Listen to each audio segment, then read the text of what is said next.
yang akan diberikan secara spontan oleh Tuhan Yesus. Saya saja seorang yang memberi instruksi dalam bahasa Indonesia. Anda siap? Katakan, Tuhan Yesus, katakan, saya haus akan Roh Kudus-Mu.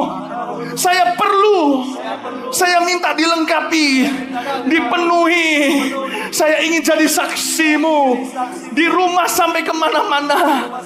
Saya mau dibaptis sama Roh Kudus dengan tanda berbahasa lidah, berbahasa roh, bahasa doa.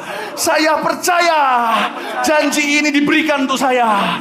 Saya minta dalam nama Yesus. Yesus, saya haus. Yesus, saya haus. Yesus.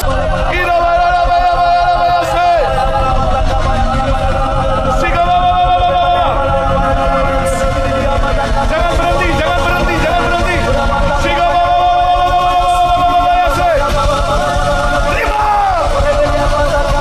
Terima. Dalam 1 Korintus pasal yang ke-14, ayat yang ke-27, 28, Paulus sudah mengatakan bahwa di dalam pertemuan jemaat, kalau ada yang berbahasa roh, atau lebih tepat diterjemahkan sebagai bahasa lidah, saudara. Kalau ada yang berbahasa lidah, maka maksimum 3 orang, 2 atau sebanyak-banyaknya 3 orang saja yang melakukan hal tersebut, berbahasa lidah, satu demi satu, bergantian satu dengan yang lainnya. Dan syarat yang ketiga Paulus berikan, harus ada orang lain yang menerjemahkan. Tapi mengapa sekarang dalam kehidupan gereja tertentu tersebut, hal ini semua dilanggar? Karena bagi mereka Roh Kudus itu bisa berbicara, memberikan suatu firman yang baru di luar daripada Alkitab. Bagi kita tidak. Solus Spiritus Sanctus itu akhirnya berkaitan dengan sola scriptura. Baru ada sola scriptura.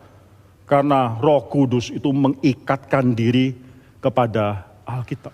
Soalnya dalam abad yang ke-20, lalu muncullah satu gerakan Pentakosta yang mengatakan bahwa sejak Pentakosta yang pertama, itu gereja sudah kehilangan pengertian yang benar mengenai apa itu Roh Kudus.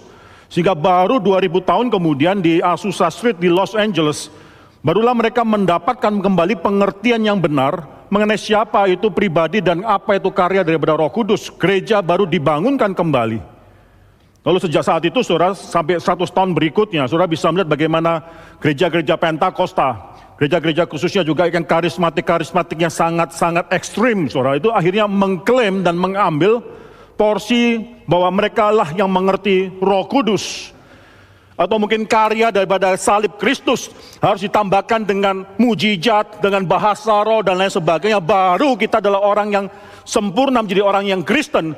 Gereja-gereja tradisi atau denominasi semacam demikian tidak pernah mengerti bahwa Roh Kudus tidak pernah memberikan kuasa kepada orang-orang lainnya, kepada mediator-mediator, so-called mediator-mediator lainnya, tidak. Tapi hanya kepada Kristus, dan dia mengikatkan diri hanya kepada Kristus.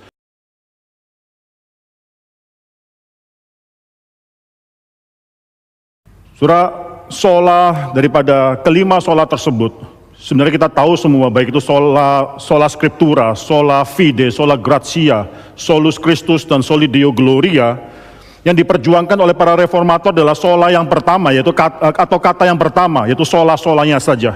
Orang Katolik percaya Alkitab, mereka juga percaya ada pembenaran karena iman, mereka juga percaya bahwa ada kasih karunia daripada Tuhan, mereka juga percaya Kristus sebagai mediator.